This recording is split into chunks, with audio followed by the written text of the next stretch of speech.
Hi there, happy Thursday. Thanks for joining me for a craft night with friends. My name is Alyssa from Penguin and Fish, where we make cute embroidery kits for beginners. And I'm here every weeknight, Monday through Friday at 8:30 p.m. Central Time. And it's a time that we can relax and craft together. So we are well on our way with our embroidery of the month, which is the Winter Panda. We got his whole head done and his little poof on his hat, and tonight we are going to be working on the blue scarf that's all chain stitch. So that is the plan. So thanks again for joining me. Let's get stitching. Okay, thanks again everyone for hopping on in. So we left off yesterday.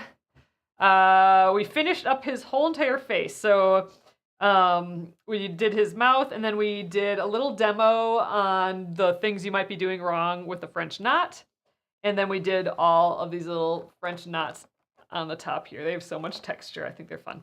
So next up is going to be the scarf. And this is entirely done with chain stitch. So we can look at the pattern again. All the thick lines are chain stitch in this. And there we go. This is what it's going to look like. The chain stitch is going to make a nice bold line, and it's also going to make it feel like a knit almost. Or it's going to like at least hint at that. So that's the plan for that. So let's get blue. We haven't used any blue yet. And I think I might scooch the needle minder up to the top here. So I'm just trying to get it like away from where I'm actually stitching. Can hang out up there. All right, and I'm gonna cut my about 24-inch piece from the skein. Unwind it a couple times. There we go. Okay, and let's get our 3 strands of floss. Hey Sylvia. Sylvia says that Panda is looking great. He is coming out cute. It's amazing how much more finished he looks like with the eyes all stitched in. Before that, he looks kind of funny, but now with the eye patches and the ears in there, he's definitely panda-y. Hi Shaheen and hi Adrian. Thanks for popping on in. So we'll be working on this guy for one more day. Thread separated here. There we go. And we should be able to finish it tomorrow. Then I'm actually going to be out for the week next week. So there won't be any lives next week at all. And then I'll be back the Monday after that. All right. We're just about set here. Grab my needle.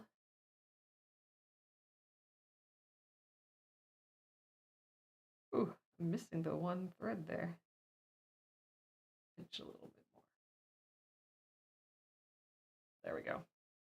All right, so I think I'm going to start off right off the bat with a reverse chain stitch just because it's so much easier, and I kind of just don't want to deal with all the big loops of a normal chain stitch. So I'm going to start by weaving in the ends to some of this black behind the stitches here, or weave into the backs of the stitches of the black.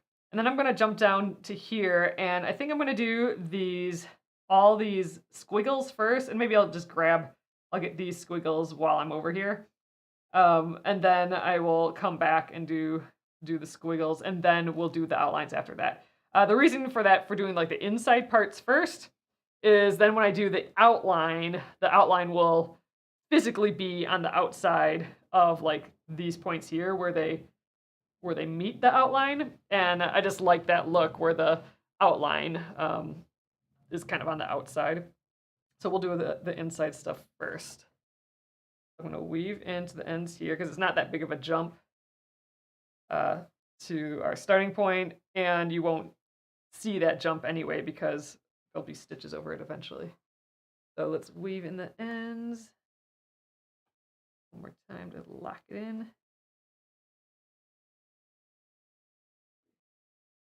Go. Okay, and I'm gonna hop right to here, and like I said, I'm gonna do a reverse chain stitch because I think it's easier and more relaxing. So I'm gonna start with our tiny anchor stitch. So this is what we would normally end our row with, but we're actually gonna start our row with it. With it. So I'm gonna just make a tiny, tiny stitch here. There we go. Looks like nothing. And then I'm gonna start with my first chain stitch. And there's a lot of like kind of tight curves to this, so I'm not gonna make my chain stitches too big. I wanna get that curve going, so I don't know, 1/8 of an inch or so. All right, and I'm gonna rotate as I go here. So for this first one, now I'm gonna like stick the needle underneath that little mini anchor stitch that we made. And we're staying on the surface here. We're not going to the back of the fabric. I'm gonna pull that through. Maybe tighten it up just so that anchor stitch tightens up again. There we go. Pulling it through that anchor stitch and then back into that hole where we started this stitch. Oh, I'm getting like black fuzz everywhere. Let's try and take care of that. All right, and there we go. That's our first chain stitch for this using the reverse chain stitch. So let's start our second stitch. And now I'm gonna just swoop underneath the chain stitch from before. So both sides of that chain stitch, I'm swooping just under. Going under the stitches, but not through the fabric at all. And you can go from either side. So this time I went up this way for no particular reason. There we go, and then back down. Cute. All right, now we're just gonna keep going. I'm gonna just keep rotating this, however it's kind of most comfy. I think going right to left is easiest for me. I think maybe just because I'm right-handed, so I'm gonna just continue doing that.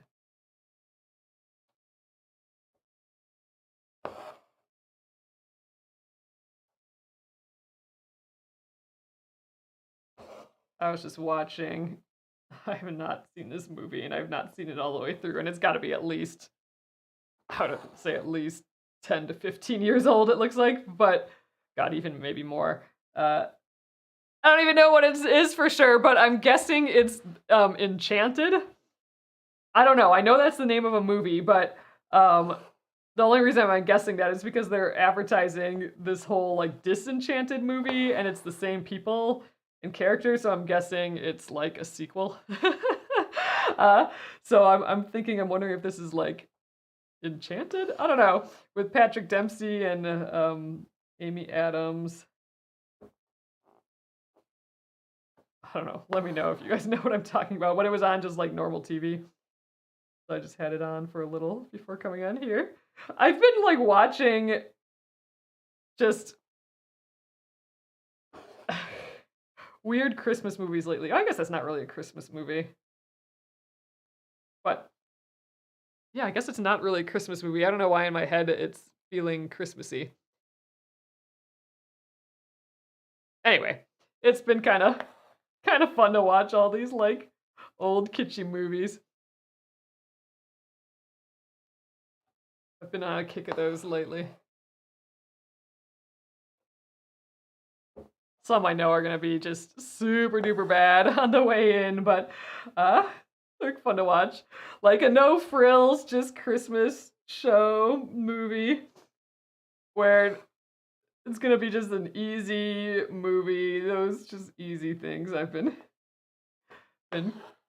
putting on lately.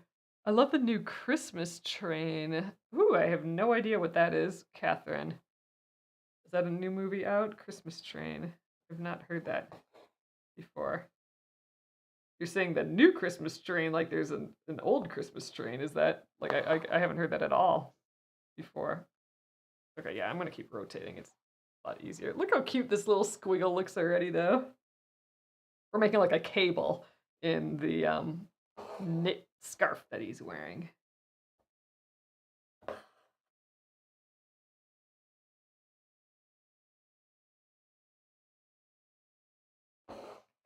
we had a whole discussion, Jenna and me today, about Hallmark Christmas movies, which I have not actually ever seen, probably. I don't get the Hallmark Channel or anything, but um, I have seen other just kind of generic-y Christmas movies, and maybe they were Hallmark movies. But I have a new thought about that. Like, in my head, I'm like, why would anyone like these movies? But I know that they're hugely popular and people love watching them and stuff. And then we got thinking about it more, and I'm like, oh, it's like the Great British Baking Show. Like, because for me, that show is like the epitome of just chill and relaxation, and you like know the format, you love the characters and all that, and it is just to have on, it just chills you out. And I think, let me know if you're a Hallmark movie person and tell me if this is the case. What I think is that Hallmark movies, like these super generic storyline characters, etc. movies, I think it's the same vibe. Like, you just get to chill and watch this thing that that's gonna happen, and you get the like vibe of it and stuff. So like, to me, I am thinking of them now as like, oh, this is other people's Great British Baking Show. So now I feel like I get it a little bit more if I think about it like that. Anywho, let me know if that's kind of, if I'm like close to the theory with that.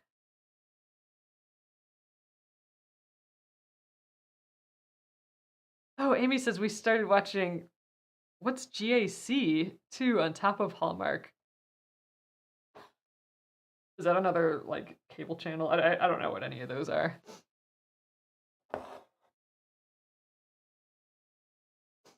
But yeah, just I think that's the key to it. That it's basically people's like relaxing time, like Great British Bake Off, which it's the finale tomorrow, and I was just like, we were talking about that too, and I'm like, it's gonna be, I'm gonna have to wait forever till it's on. But then I'm like, oh wait, no, tomorrow's Friday. So finale for a Great British Baking Show. Very happy about that. But then it'll be over. Just sad. But that is like the most relaxing thing ever to me. All right, we're through this first squiggle. Just about one more stitch, and I still have quite a bit of floss left. So I'm gonna jump up to one of these other squiggles and see how far I get on that. But I think I'm gonna continue this reverse chain stitch tonight. It's just chill, and I'm liking it. All right, so let's just jump to this one. So I got to do my tiny anchor stitch again, because we're starting like basically a new row. So to finish a row with the reverse chain stitch, you don't have to do anything. You just finish your stitch. You don't have to do any special anchor stitch or anything like that. So that's nice with this reverse chain stitch as well.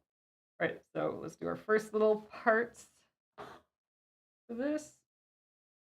Tuck my needle underneath that anchor, stitch that tiny stitch, and I'll try and tighten that up again. Fine. All right, let's see if I can get this little squiggle here out of this floss. That'd be a good use of floss right there. Oh, Great American Christmas on the Great American Family channel. It's like Hallmark. Oh, okay. I did not know that was a thing, Amy. I don't have cable.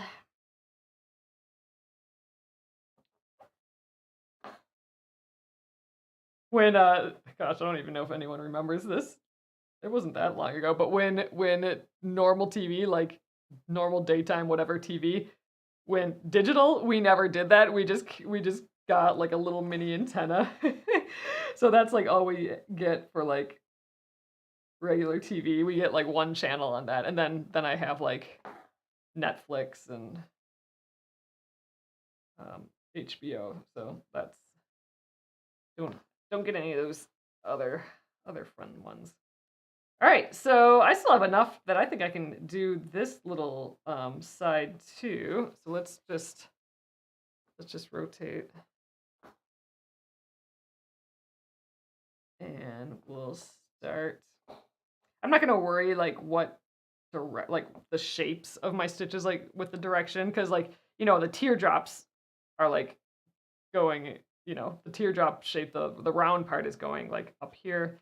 I'm not going to worry about if the teardrop shapes are going the other direction. I mean, you could get super picky, especially if you're really, like if you were stitching like something that was meant to look exactly like knitting, then you'd want to pay attention to the direction of these little loops, but in my case here, I don't care. I'm going to just go over the top of the previous line here.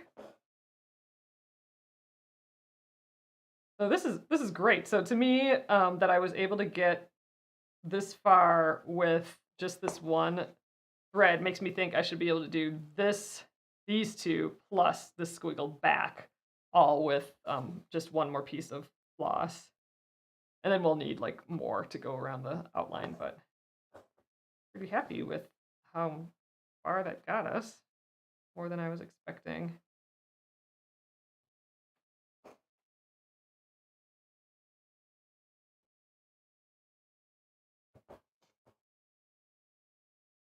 I actually might start up this other bit too.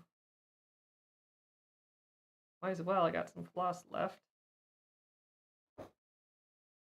Looking cute. I love where it crosses over right there. That's just like really kind of sweet looking. All right, so let's start this little bit. A little bit bigger anchor stitch. I could probably get like, I don't know, 3 or 4 stitches out of here. Maybe I'll get this whole thing. That'd be cool.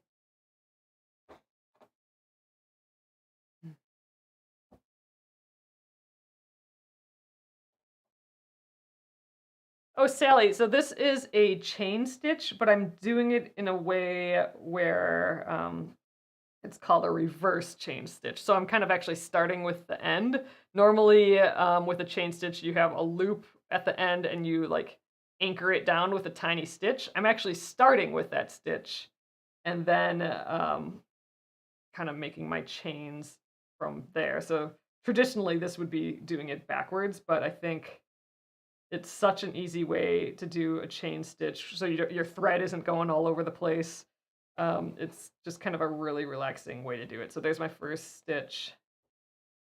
All you have to do is come down for your next stitch, and then you just swoop underneath both loops, or both like, sides of your previous stitch, and then go back down in the same hole. And that makes the cute little chain.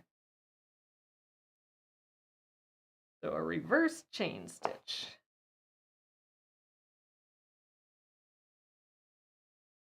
All right, I think one more stitch will do it on this. We still have floss left.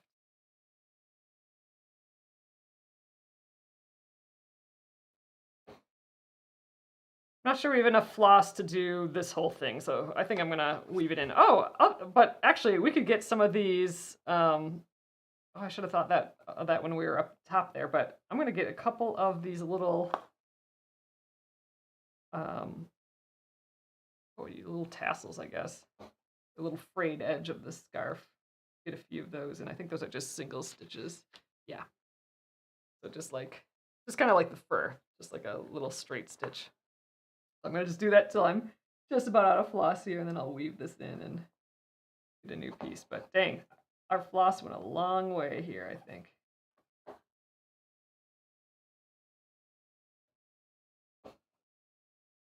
And then if I leave a couple of these, I'll just get it, next time around here.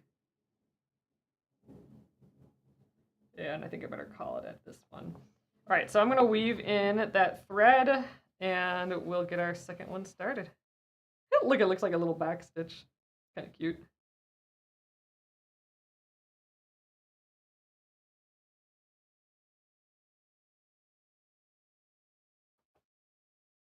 One.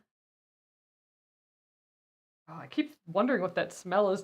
I made, so our oven is broken. That's real fun because we do a lot of roasting and stuff, so it's annoying that our oven, it no longer, like the other day, it just didn't light.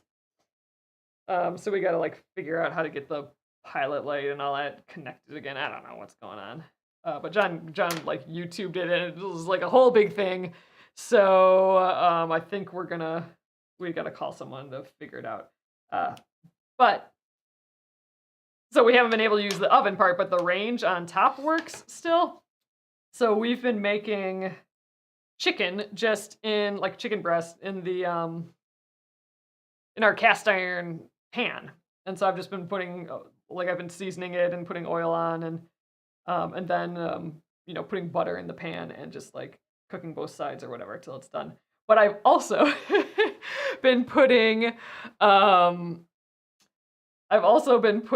maple syrup, like just a tiny bit of maple syrup on it too, because my dad's been making the maple syrup for the past couple of years, and we still have some maple syrup from like his first batch. So we just don't have, like, I don't eat pancakes and like stuff like that very often, so I don't use it. So I've been trying to use it more, and with the chicken, I've been just like putting a little bit on.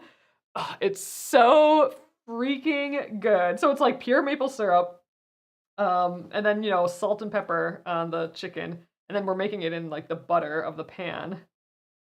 Just a sec. I think I'm gonna come up from this side again, then end up over here. Yeah. Okay, so I'm gonna weave in here. But yeah, so it gives like, it makes it like I have like this crusty surface from making it with maple syrup in the cast iron pan. So it's just so good. You get this like sweet, crunchy outside. I mean, I don't put a ton in, so it's not like candy or whatever, crunchy outside, but it's still like a nice cooked outside with maple syrup, and then just the chicken breast, and it's been way better than when we just bake it. So it makes a way bigger mess. Like I gotta clean the cast iron and all that, but it's been so good, and we've been doing that a few times since our oven isn't working anymore. And I just keep smelling like this kind of savory, sweet smell. I'm like, what smells good? Like where do we got like some yummy candy laying around here? And it's that I haven't cleaned the pan yet, so it's our cast iron pan with all the cooked maple syrup in it. So good. Ooh, Amy says put maple syrup on baked ham while in the oven. Yum. Oh gosh, I'm sure. Oh, I wonder if we'll have ham for Thanksgiving. We usually have that around Christmas time, but that's like a definite yes. So when my dad makes drinks and stuff now, he'll use like maple syrup instead of simple syrup, and anywhere you can add some maple syrup to it, we've been doing that. But at their new house, they, in like the medians of the road, they have some maple trees. So he's been learning how to make maple syrup the past couple of years. So this will be season 3, I think, that he's doing it, but it's not till spring. I'm sure we'll talk about it again. We talked about it a ton last year, but it's like just a very short time period that the occurrence of maple syrup sap happens. It has to still freeze at night but thaw during the day, so it's just like a really specific temperature situation where it works. I'm gonna let this dangle a little. It's just feels a little twisty. But yeah, dang, we just have a bunch of it in the fridge, and I've been trying to sneak it into things like the chicken, and man, just like candy. So good. So now that I think of it, we have a banana left. I kind of want to make a banana and put maple syrup. I know it's just like pure sugar, but like, I don't know. Maybe it wouldn't keep me up. I don't know. Dang, I'm craving that maple syrup now. Anywho. And it's the savoriness, like with meat.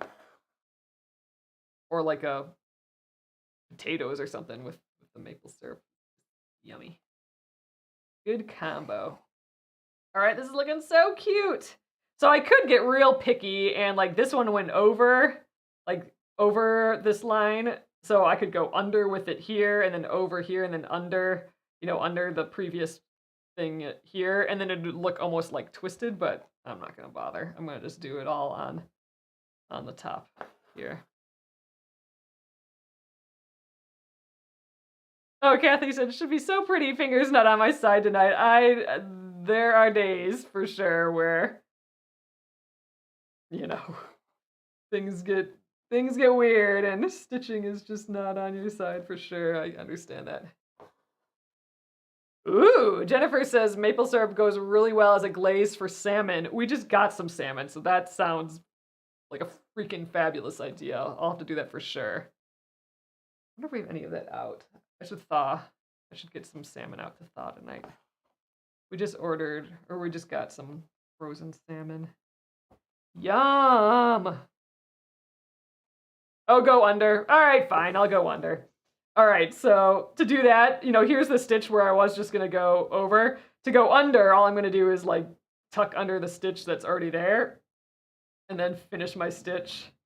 Then I gotta like scooch under that again. So ideally, this would be easier if I had done that part first, but since I'm trading off over and under. There we go. There, fine, I went under. I guess it wasn't that much more difficult than going over, but now we get like, an over, under, and this one's going under, over. We get sort of that little twisty effect to it. So easy peasy too. So now this one I'm gonna go over. Yeah. I just gotta keep track of more things. So this one I will go over, and then this one I'll go under. Yeah, that was easy. And I'm like, oh, but I didn't do that there. But I did, technically, because I just went over. There is no going back under, so it didn't really matter for over here. But yeah, easy enough. Go under.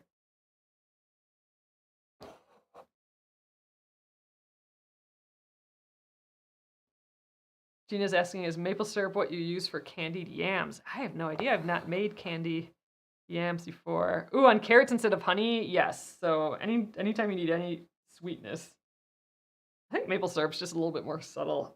Honey is, to me, that's a lot stronger. But also yum.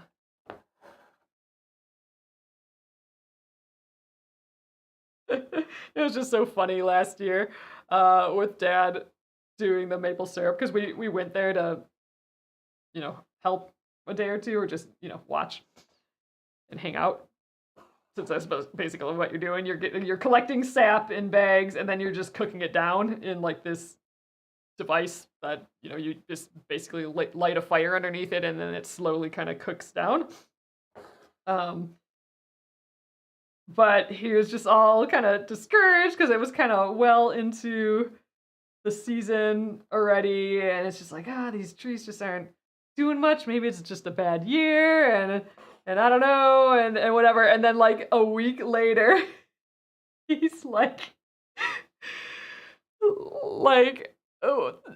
frantically, apparently, like trying to find like food grade 50-gallon barrels off of like Facebook Marketplace and stuff. Like, so we went from like hardly having any, like in these like 5-gallon jugs, like 5-gallon buckets, to like, oh my god, I need to find a 50-gallon bucket to store this sap in, because it's coming out so fast from these trees. So he's like frantically going over town, seeing where he can get like a food grade two. So he got like two 50-gallon buckets, which was so like 50 gallons. That's way more than the 5 that he could barely fill the week earlier. So it was just pretty funny. He's just like all discouraged, like, it's just not gonna work out. And then like it was a crazy amount of sap. So that was fun. Please show the magnetic. Oh, like this guy. So on here, if this is what you're talking about, Sheehan. So this is the needle minder. It's got a magnet on both sides. So on this side, it's just like a little magnet, And then on this side is basically glued on another magnet there. And they come in all different ways. Like you can find them online, like made out of wood with a little magnet, but the trick is that magnet for sure. All right, we are almost done with, oh yeah, I gotta go underneath this next stitch. And let's see. I think I'm gonna do one more and then I'll go under. I kind of messed that up a little bit. I'll have to do like a little one. Okay, and this stitch here, I actually was really close to like stitching directly on the line, so this one's gonna be a little difficult to get under. I'm just gonna go under like this one next to it. Oh, and actually I can go under both right away. So I'm going under that row from before, and then I'm going under my stitch right away too, just from the other side. And then I gotta come down. I think I'm gonna go down way over here, but then I gotta kind of ease it back around. It's a little tight, but I think we still get the effect of it going under that other row. All right, and underneath there. Excellent, so that is looking awfully cute. So that's done. Let's get this other little bit here. Let's see, then I guess we'll finish up these little guys and I guess let's just do the chain stitch of the outside here.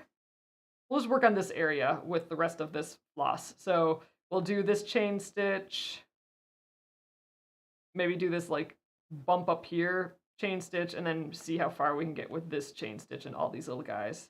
And then we'll have to get a whole new piece of floss to like go all the way around again. That'll probably take quite a bit. So we're gonna have a few other tricks too when we get to this part, because we're gonna have to switch directions pretty sharply with the chain stitch, and that can be a little tricky. So we'll do some little tricks there. All right, so doing my anchor stitch again. Let's just get this little bit done.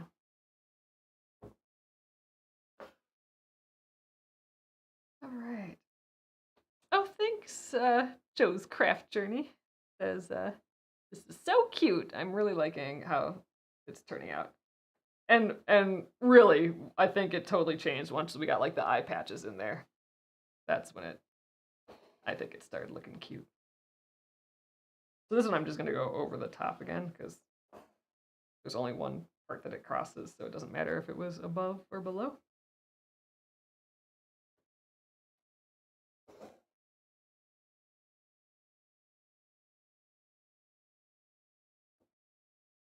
Ooh, so the baby has made it to my parents' house for Thanksgiving. My new nephew, and they posted a little photo of my dad, so Grandpa, sleeping on the couch, holding him, and who's also sleeping, holding Lincoln, who's sleeping too. And it's so cute. So I'll get to see the baby again in a couple days. All right, we have quite a bit of floss left here. This one was looking funny. I'm just reshaping it. Okay, so I think, why don't I get these two little fringes here. And then I'm going to jump back.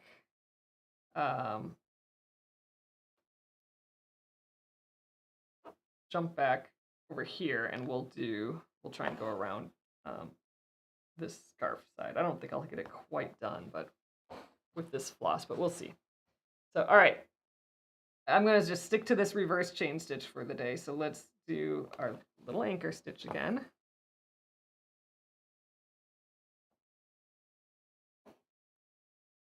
And start it on up.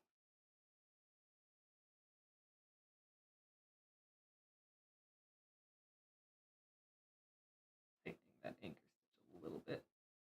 There we go.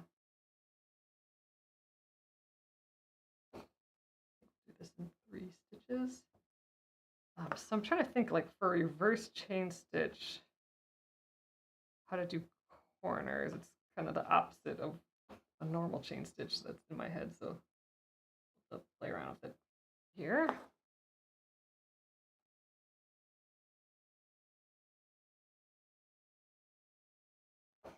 All right, so I'm going to just start the next stitch, but we're going to need to anchor it down. So I'm like starting in this direction. And so I didn't make an anchor stitch to start out because I can just swoop under these stitches that are already here. And then I'm going to go back down.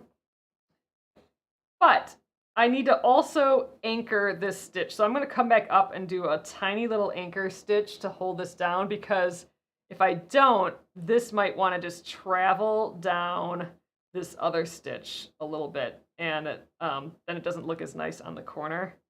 So just to kind of tack it in place, I'm going to go back up here, go inside that loop,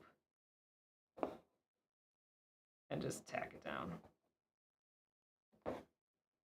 There we go. And now I can just kind of continue. And I'll do the same thing next time I make this like sharp curve here. All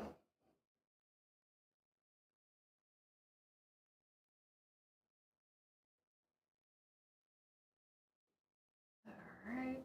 And I'm going to run out of floss soon too. I might just do this last stitch here. This is kind of a curve. It's less of an angle. I might just not do an anchor stitch and just kind of pretend this is more curved.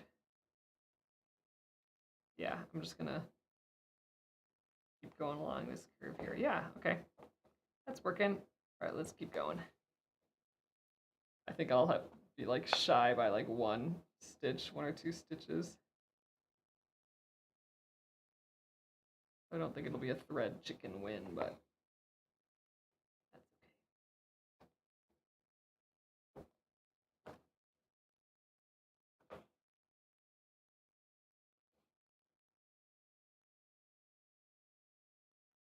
Thanks, Shasheen. Ooh, maybe we will get the whole way. I might force it. I think I need to do maybe 2 more stitches here. This is kind of a big stitch on a curve, so let's do 2 more. Sally says, you got this. I think I'm going to force it out. So at most, I'll have to like weave in the ends with like the eye of the needle. If I don't have enough, if my needle's like is longer than like my thread. I'm going to go up this way. All right, we did it. Yay. It's cute.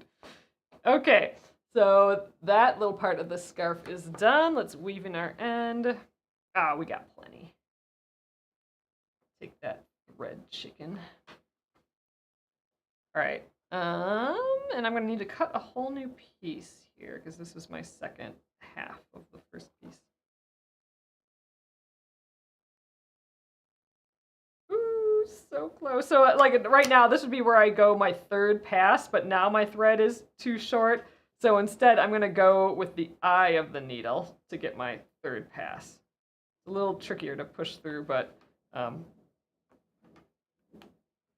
it's if you're in a pinch and you need to go one more time, you can put the eye of the needle in. Now my thread's kind of stuck. Come out of there.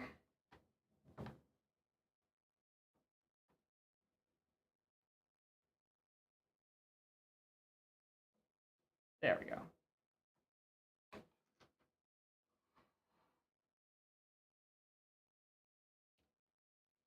All right. See what he looks like. So cute. All right, let's get a new piece here. Again, like, I don't know, 24 inches or so.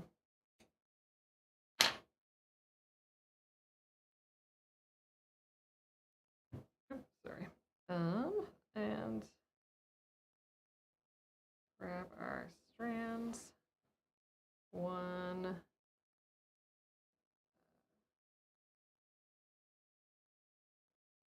2,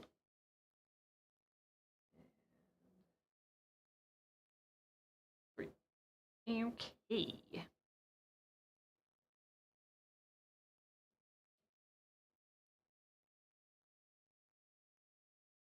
Oh gosh, you know what I saw like on, I don't know, Facebook or something today too, randomly, is the angel food candy uh, that I know I have talked about here before, but I had seen someone else make it, like the chocolate covered angel food candy that my grandma always used to make. Maybe we should try making that when we're there over Thanksgiving. But that's like that honeycomb. You mix like all the sugars together. I think it's like one part corn syrup, one part brown sugar, and one part um, white sugar. It's something like crazy like that, right? Like literally just sugar. And then, you know, you heat it up to the right temperature, but then I think you put like baking soda in, and that like fizzes it all up, and then it cools like that. So you have like this sugar, this brown sugar caramel basically, that's hard, but it's got all of that, like all those like little bubbles in it, um, which gives it a neat texture. And then you break it all apart and then cover up all those pieces in, like, you dip it all in chocolate. And grandma always used to have those. It's so sweet. We made it once, one Christmas, and it literally hurts your teeth. It's so sugary. But dang, that's a classic grandma um, candy. There was always yummy candies like that at Christmas. But yeah, saw a recipe or an ad or something. Someone was talking about it, and it was the exact same. They put sprinkles on theirs. We didn't do that, but other than that, it was exactly the same.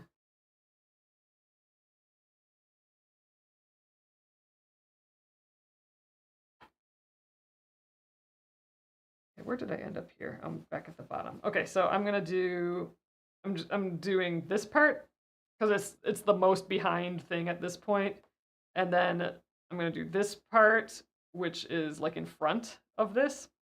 So I want to do that next. Oh, and I should get, once I like get to this corner and have to like anchor it, I should get some of these guys in right away too, and then come back. I think I'm gonna do that. All right, so starting with our anchor stitch here.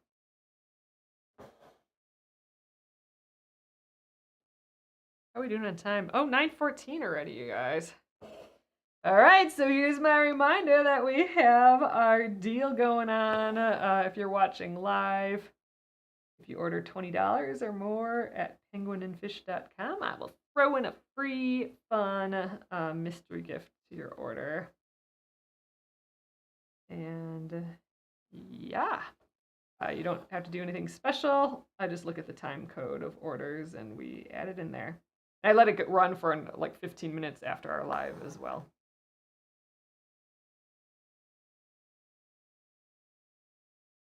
All right, I think we'll do this in 3 stitches.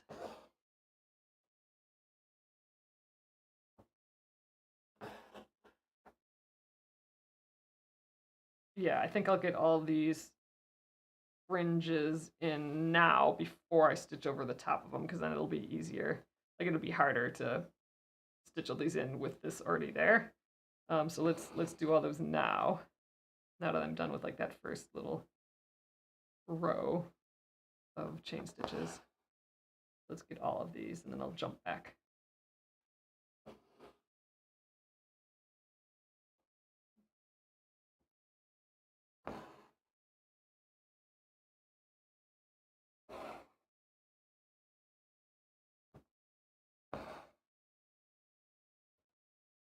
Back and forth, making the little fringes.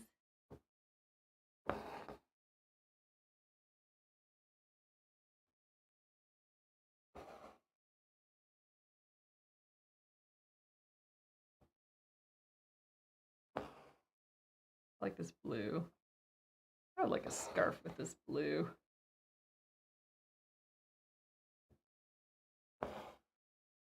One of these days I'm gonna have to go to the store and like pick out one skein of like the prettiest yarn ever and then make something out of it. I haven't bought yarn in a long time. I've just been kind of using up the stuff I have, which is totally fine. I want to do that too, but I don't know. It'd be fun to like get a new fancy fresh skein of yarn.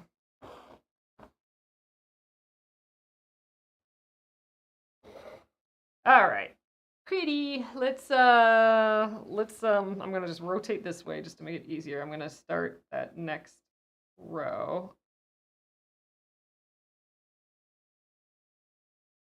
And these stitches should look like they're kind of covering up the edges of the fringe that we just put on there. So going around that previous stitch, but I'm gonna come back up. And actually, I might hold this here to come back up because then it won't be in my way. I can get right up in the middle. There we go. And I'm gonna just anchor that down just to make sure it stays put. There we go, I can hardly see it. I think I can get 2 more stitches. A little harder to swoop under when you got all these other stitches here, so that's one reason like a forward or a normal chain stitch, is nice sometimes. Because now it gets a little tricky to not catch all the other threads.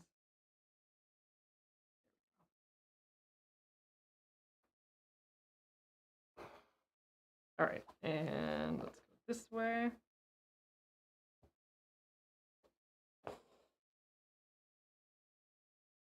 Loop around.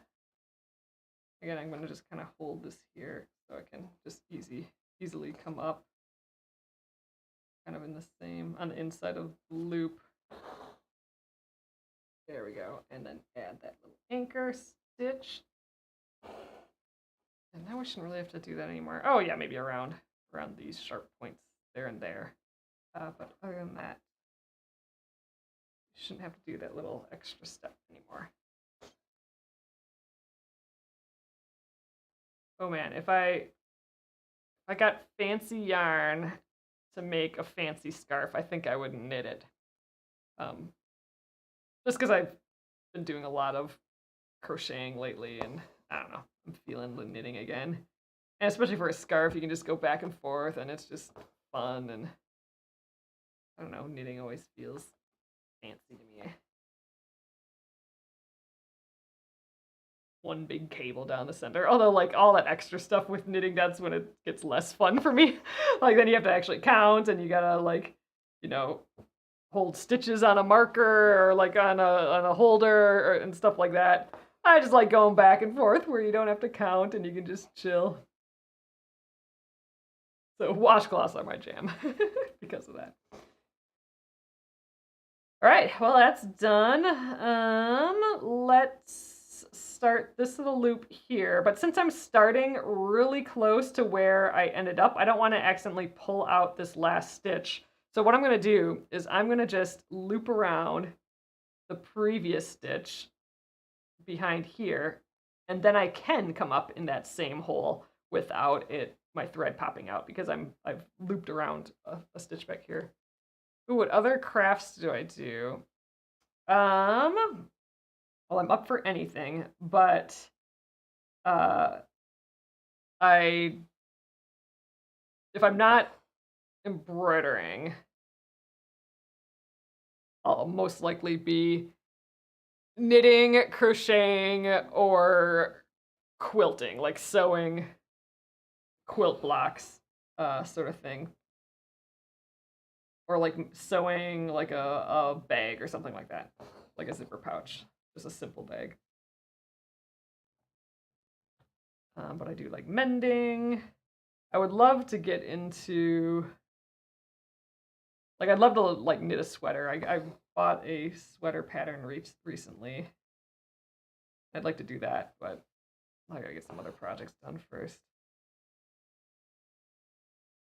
Ooh, tatting. Forgot about that. I haven't tatted in a while. We were doing that for a while here. Kind of a pretty new to me craft, but I'm loving it. But yeah, I would, and seriously, I would love to just like paint all day. That would be so fun.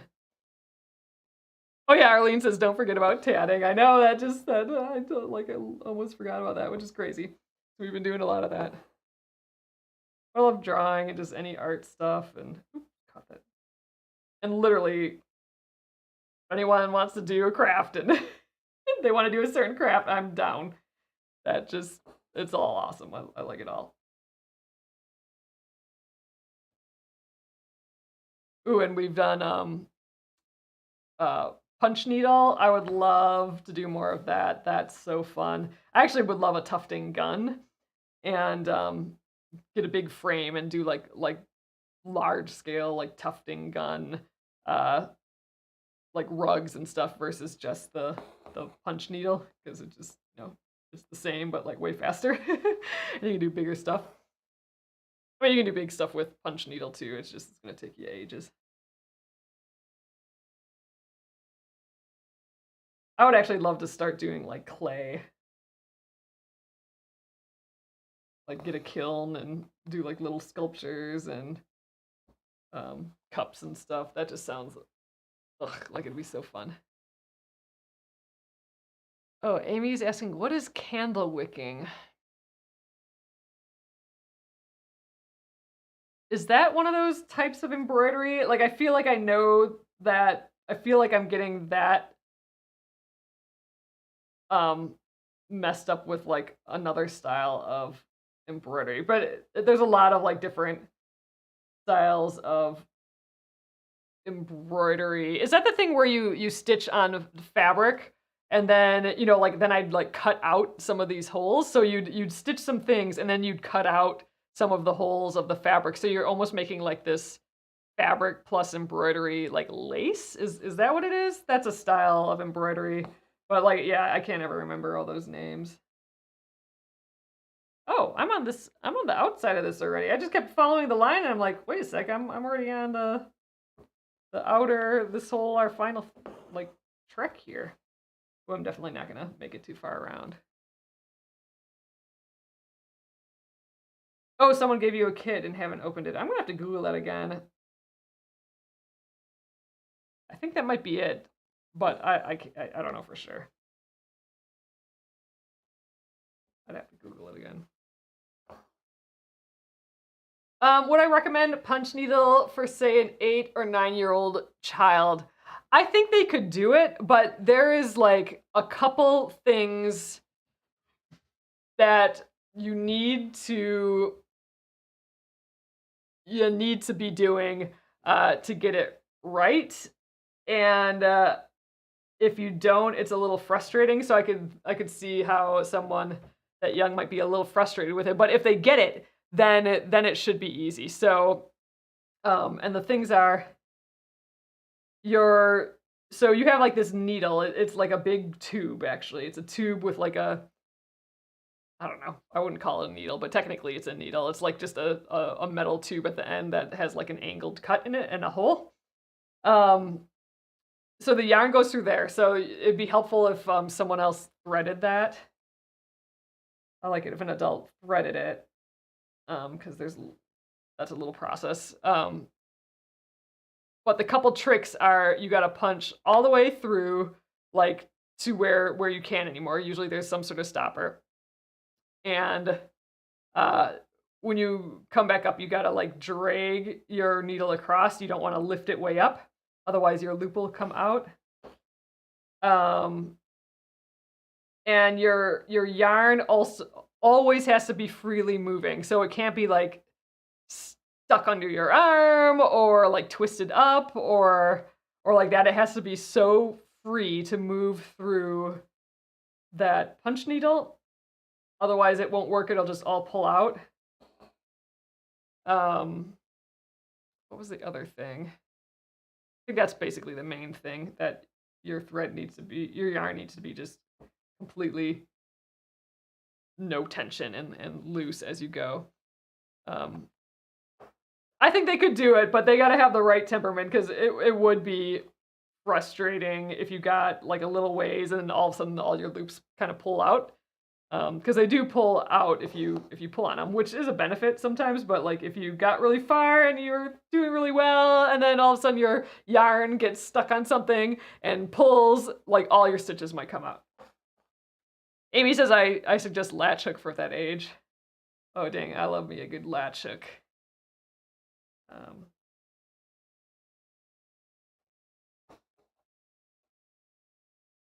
I actually think embroidery would be easier than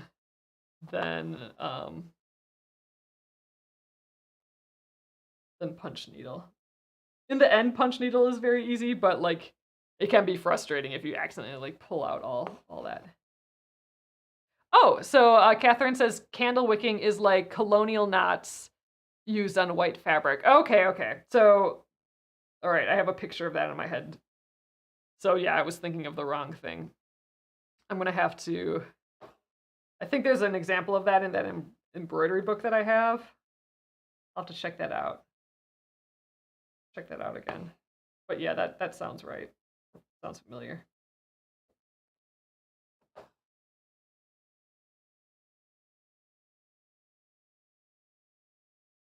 Oops, shoot. Ugh. I pulled my thread out of my needle and got it all twisted up here.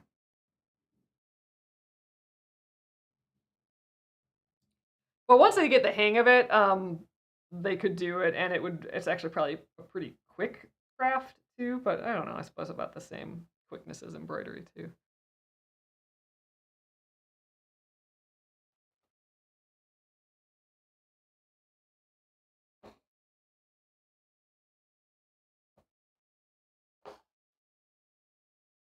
Oh, we've done like needle felting.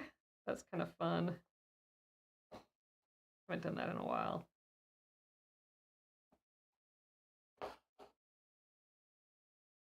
All the fiber crafts.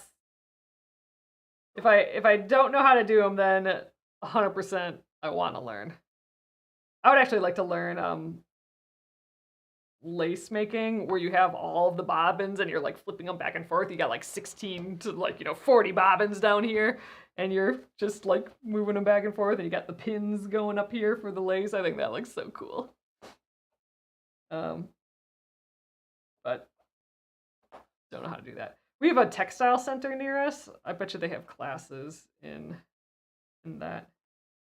I haven't done much with like yarn making, like dyeing and like making wool roving and spinning. I've touched on it a little bit. I haven't done it really a lot.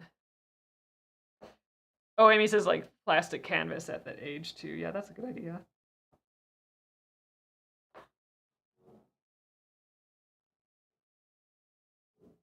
Oh, Sally says I've seen lace making. I definitely could not do that. I know it looks crazy intense, right? I got a book from the library once, every once in a while, like browsing that craft area of the library, and I got a book on that type of lace making, and it had like little instructions. So I think I get the concept. Like you're twisting it like the two next to each other, and then you're twisting another one, and then it's almost like weaving, but you're like twisting it a few times to like work your way across. And I'm like, okay, that sort of makes sense. So I feel like I kind of get a little bit of the concept, but I have no idea how you'd execute it yet. But it looks like fun. I follow some people on TikTok who do that too. All right, I'm almost out of floss here, and I'm definitely not making it up to the top here, which would be a great place to stop. But ooh, you guys, it's like 9:30, so I'll just go till I run out of this thread, which is like 2 more stitches maybe, and we'll call it a day. But hey, I think we're in the perfect spot for tomorrow because we barely have any more of this chain stitch to do. Like that we should be able to finish pretty quickly. And then all we have left is this little bit down here. So a few like chain stitches, some back stitching, and a bunch of little French knots. I think we will casually get done with this tomorrow. We won't have to rush or anything, I don't think. I think this is going to be my last stitch here, though. And it'll take a little time to finish the rest of this scarf, but it is looking freaking cute. I love this chain stitch. And I'm happy I did just reverse chain stitch today. I just find it way more relaxing. Usually I do both just to show both ways, but sticking to reverse chain stitch today. Whew. And it's getting stuck again. There we go. Oh, we did, Sally says, I thought you did French knots on the bottom yesterday. Am I mistaken? I did, but that's just where I was kind of demoing the things you might be doing wrong with your French knots. So they were the wrong color, and they were all like really like goofy looking because they were the ones that I was doing wrong on purpose. So there were some right ones and some wrong ones. So I cut those all out at the end yesterday. They're actually going to be white. And I had to go in with my eye of the needle again. They're going to be white French knots, like white little berries.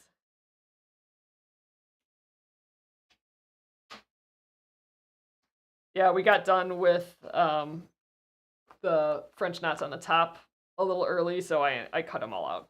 So we're all ready to go do them right. All right, this looks great. We zoomed along on this tonight. Just like I said, a little bit more of that scarf. And it's looking good. Very happy with it. Definitely feeling like it's going to be an easy finish now. I was a little concerned when we were still doing satin stitch stuff earlier, but now I think we're good. All right, you guys. So another night of progress on this guy. Look how cute with his little scarf. So, all right, we'll finish it tomorrow. And again, after tomorrow, I'm going to be gone for the next week, and I will be back on the Monday after. So, and I'll let it go like another 15 minutes for our live special. So again, that's order $20 at penguinandfish.com, and I will throw in a free mystery gift for you. So awesome. Thank you guys again. It was awesome hanging out with you here, and I will see you tomorrow at 8:30 p.m. Central Time. Good night.